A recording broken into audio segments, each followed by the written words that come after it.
All right, y'all. So, one of the first things that we're going to talk about is, do you guys agree with the fact that sometimes it's really hard to balance your personal life when you're doing your social media life? How many people agree with that?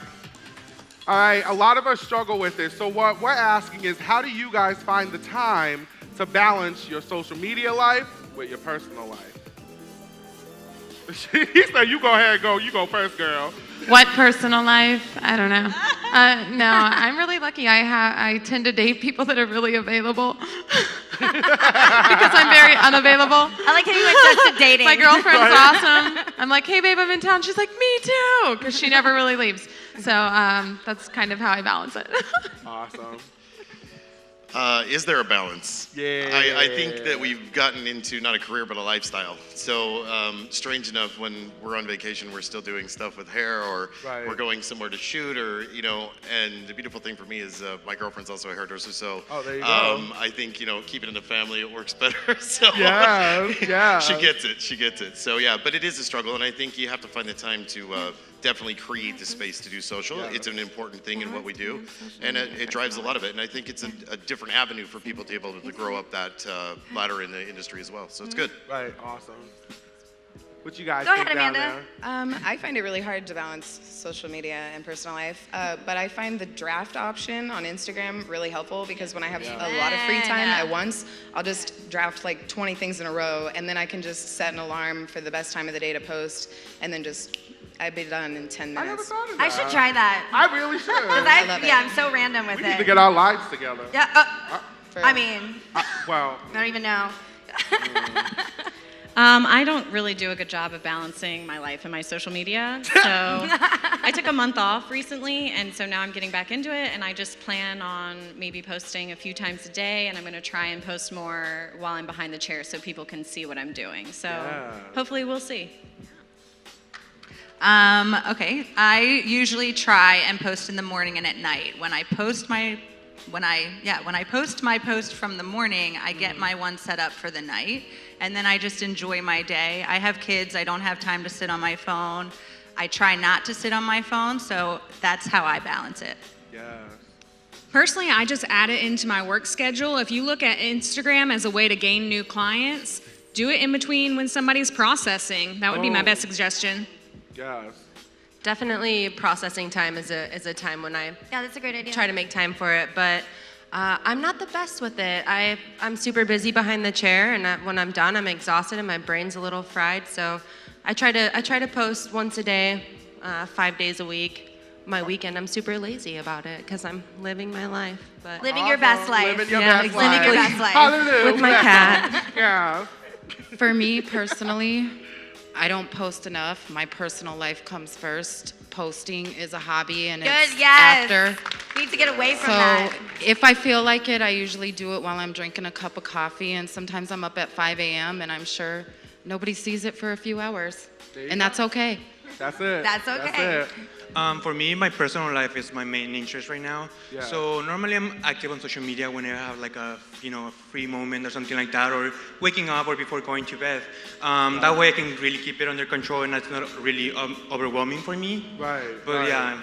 That's awesome. What do you think? I am really random with everything. So if I'm done with it, you've seen me, I throw the phone. I'm just like, I'm done. Legit. I'm Nah, done. for real, y'all, I am she really very throws the dramatic phone, and a not little bit even more lying. dramatic now. So it's just, I don't pay it any mind. If you do, it will drain you. Yeah. It will absolutely drain you. So you have to move away. And like I said, live You your have best to have life. that Live your separation. life. Social media has its place. Our family is why we do what we do. So if we neglect that, Yes. what's the point? And when you have that separation too, and you have that moment away, it kind of lets you get refreshed. So it's not like repetitive. It's like, you know what, let me take a step away, then I'll come back. Yes. Jump right back into it. I agree. Okay, All the right. next question. Yes, go ahead, baby girl. Number of followers, does it define your success? Ooh, let me step Let me over step here. back. Let me jump off real I'm trying quick. to keep my life, so y'all go ahead. Go ahead, and answer Patrick. I don't think number of followers define your success, because you can have thousands of followers, but if you're not busy behind the chair, or you're not making enough to pay your bills, or buy food or live your life, then it's not really, it doesn't really matter to me. Right. So I don't think they really matter at the end of the day. I agree. I think it only matters if those guests are coming into your chair. So if you have 2,000 followers and you have 2,000 people banging down your door to sit in your chair, then it matters. Yeah. But if they're all random people, don't let it stress you out. I definitely not. I know a lot of very talented stylists who have like thousands of followers, but they just moved to a new city and their books aren't full. And luckily that is exposure to help them find new clients. But in my city, my 2,600 followers has my chair filled for weeks. So I'm plenty busy and lazy with social media. So it's a thing.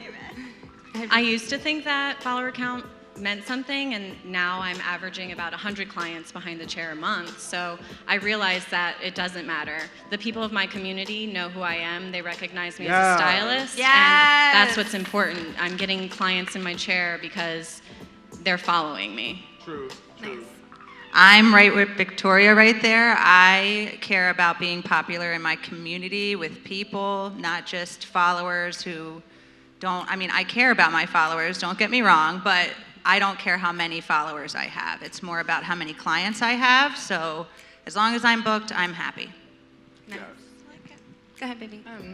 I see follower count and likes and all that stuff as more of like trend prediction rather than a popularity contest. I see like deep. a lot of stuff, if it's got a majillion likes and it's from somebody who maybe doesn't have a ton of followers, that might be some kind of trend or technique to keep an eye out on. That's really good. I love that. What you think, Miss Press? Look good. Hi. I was actually one of the people that was like, no social media forever, until I realized that for me, it's a platform to make an impact and make a difference, not just in my community, but in my community with my people. You guys are my peoples, my hairdressers. So, it is a part of my career now, whoever the heck thought that would be, that I would be a social media person, because I was really awful at it. But I think that it's only important because of the impact that we can make in a community. Amen. Yeah, I think we're defined on what we do on a daily basis and the consistency in what we do. And I think we need to look at social media as a great platform to be able to share our work, have great experiences, and be able to network with people. But I don't think that it should be the ultimate thing that defines us because of what we do on a daily basis and what we do on a long-term basis. So yes, it's a great platform, and yes, it's a great way to utilize, but I don't think it's the only thing by any means. Yeah. Yes, ask. I'm just going to tell you something. I think that's a really beautiful answer, Mr. Benson. By the way, 4-time Naha winner. Yeah. 4-time Naha winner. Yeah. Didn't talk about the amount of followers. What do you have? How many? Like 14 something, I don't know, 14,000? Not bad. 14,000 followers. I'm over here with like 85K, and he's won Naha 4 times. So does that define you and your success? No. I love that. Yeah, and I just want to add to that because I am still technically a new stylist. And real quickly, just to really throw it out there, I have maybe 4,000 or 5,000 followers, been doing hair for 3 years, and I got asked to work for Olaplex, and I work for Guy Tang. So it's like, your followers don't mean anything at all. It's about your talent, it's about your passion, it's about who you are as a person. That's right. I Just agree. saying. Amen. All right, I don't know where we are, but I do have one thing to say that one of the things that I love so much about the Unicorn Tribe and finding, and I'm responsible for finding the new talent, is that I look for talent. I don't look for your followers. I've found people that are still in school. Boom. We're still in school. 400 followers, 100 followers, and just phenomenal artists. Phenomenal. There have even been people that maybe just don't take a photograph that well. We're not photographers. We can train to be, but that's something that I love about the tribe so much, is that I do not care, and none of us do, about the follower count. It's about the art, period. That's it. And your vibe. Yeah. Okay, I'm sorry. Had to add that in there. Y'all know we have to get a little churchy up here for a minute.